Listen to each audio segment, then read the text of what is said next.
गुप्त वंश। गुप्त वंश के बारे में बात करेंगे। गुप्त वंश, गुप्त वंश का संस्थापक था श्रीगुप्त, और श्रीगुप्त ने 240 ईस्वी में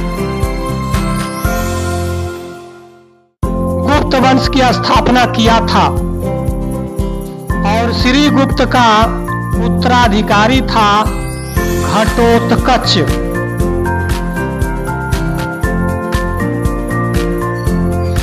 इसने 280 से 319 ईस्वी तक शासन किया था। इन दोनों ने महाराज की उपाधि धारण की थी, महाराज।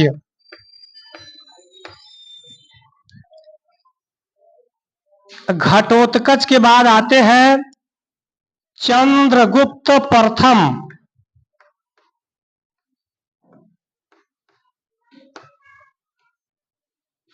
और इनके बाद आते हैं समुद्रगुप्त।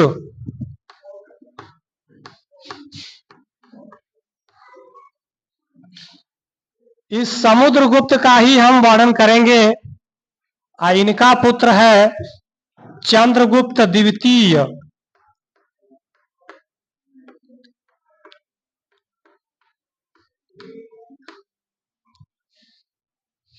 या चंद्रगुप्त विक्रमादित्य। समुद्रगुप्त, जिनको भारत का नेपोलियन कहा गया है, भारत का नेपोलियन।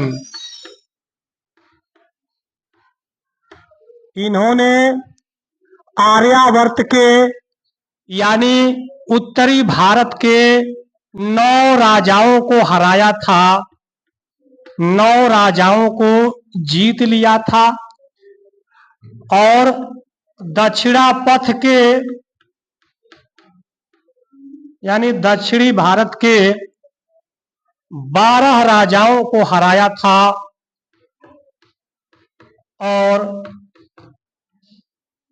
इन्हें अर्थात पूरे भारत को अपने साम्राज्य में विलीन करने के लिए विवश कर दिया था समुद्रगुप्त। इसी समुद्रगुप्त को भारत का नेपोलियन भी कहा जाता है।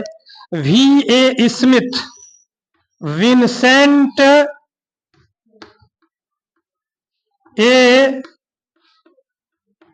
स्मिथ ने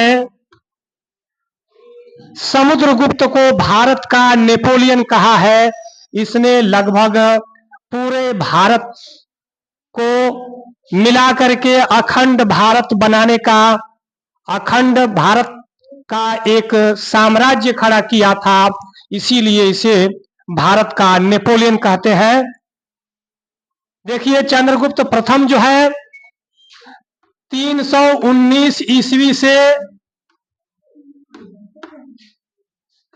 335 ईस्वी तक शासन किया,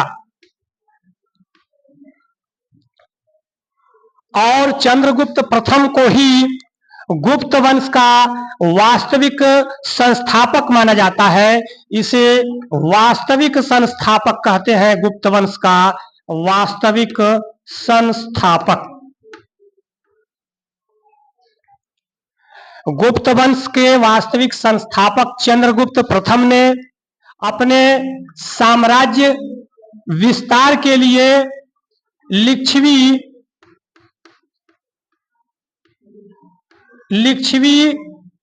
नरेश की राजकुमारी कुमार देवी से विवाह किया था। कुमार देवी अपनी शक्ति बढ़ाने के लिए, अपने साम्राज्य के विस्तार के लिए कुमार देवी से विवाह किया था। वायु पुराण में इस चंद्रगुप्त प्रथम के जो साम्राज्य है उसके बारे में लिखा है कि गंगा नदी के किनारे प्रयाग तक और साकेत तथा अवध के राज्यों में गुप्त वंश के शासक राज्य करेंगे। यह जो वर्णन है साकेत, मगध और गंगा किनारे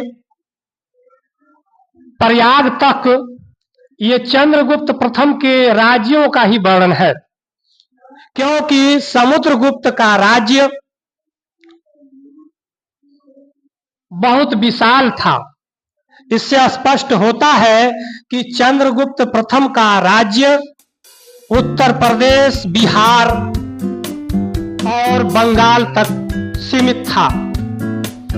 तो वायु पुराण में चंद्रगुप्त प्रथम के राज्यों का ही वर्णन है।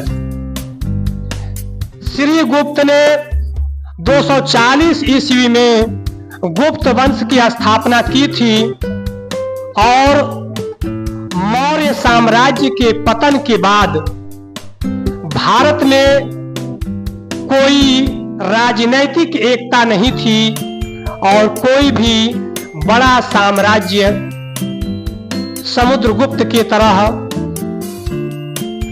यानी कहने का मतलब यह है कि मौर्य साम्राज्य के पतन के बाद समुद्रगुप्त ही एक ऐसा शासक हुआ जो बड़ा साम्राज्य गठित किया। तीसरी शताब्दी में 240 ईस्वी, तीसरी शताब्दी में गुप्त वंश के शासकों ने और वाकाटक जो है दक्षिण भारत में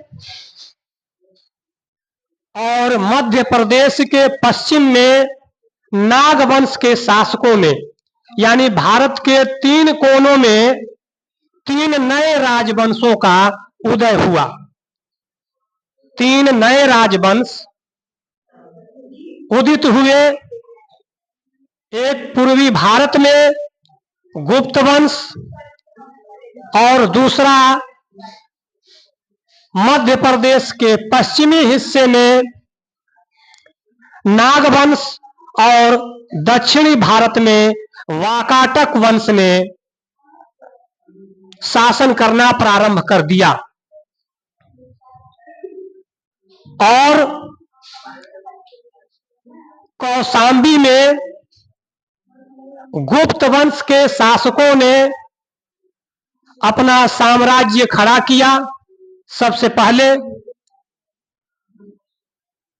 श्री गुप्त के संबंध में इतसिंह जो चीनी यात्री है वह लिखता है कि श्री गुप्त ने पाटलिपुत्र में एक मंदिर का निर्माण किया था।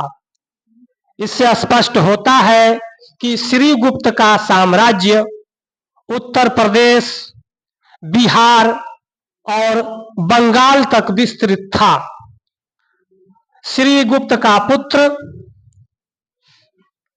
घटोत्कच 280 ईस्वी से 319 ईस्वी तक शासन किया और इसने भी महाराज की उपाधि धारण की।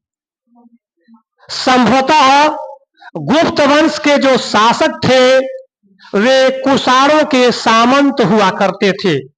कुषाणों के सामंत हुआ करते थे क्योंकि सामंतों की जो उपाधि थी वह महाराज की उपाधि हुआ करती थी। अब हम चंद्रगुप्त प्रथम के बारे में बताएंगे।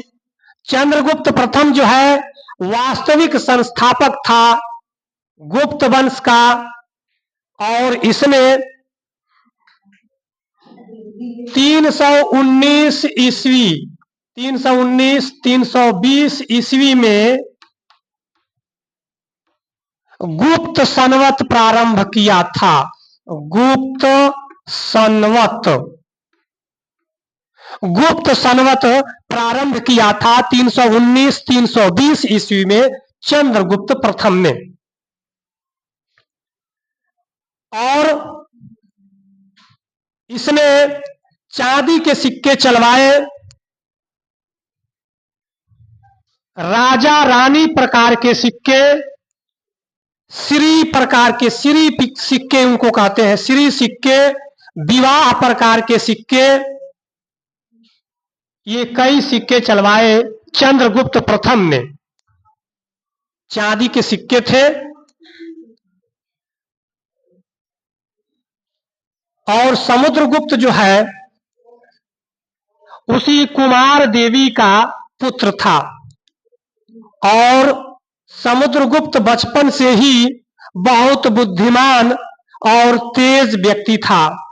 इसीलिए चंद्रगुप्त प्रथम ने उसे अपना उत्तराधिकारी नियुक्त किया, समुद्रगुप्त को अपना उत्तराधिकारी नियुक्त किया। लेकिन इसके भाइयों को समुद्रगुप्त का राजा बनना रास नहीं आया और उन्होंने समुद्रगुप्त के खिलाफ मोर्चा खोल दिया।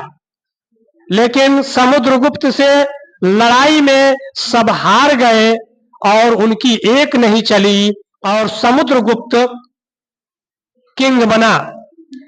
गुप्त वंश का यही एक किंग है जो कोई युद्ध नहीं हारा है और दक्षिण भारत के 9 राजाओं को हराया, नहीं, उत्तर भारत के 9 राजाओं को हराया और दक्षिण पथ के यानी दक्षिणापथ के यानी दक्षिण भारत के 12 राजाओं को हराया और एक अखंड भारत का निर्माण किया। इसीलिए इसे भारत का नेपोलियन कहते हैं। देखिए, समुद्रगुप्त जो है कविराज की उपाधि धारण किया था, कविराज की। यह संगीतज्ञ भी था, यह एक बहुत अच्छा संगीतज्ञ था और कवि भी था। और समुद्रगुप्त संगीतज्ञ इसलिए था क्योंकि एक सिक्के पर इसे वीणा बजाते हुए इसका चित्र उकेरा गया है समुद्रगुप्त का। चंद्रगुप्त प्रथम जो है इसने जो उपाधि धारण की थी उसका नाम है महाराजा धीराज। इसने महाराजा धीराज की उपाधि धारण की थी, जबकि समुद्रगुप्त ने कविराज की उपाधि धारण की थी और वीणा बजाते हुए एक सिक्के पर, चांदी के सिक्के पर इसका चित्र उकेरा गया है। यह संगीत प्रेमी भी था।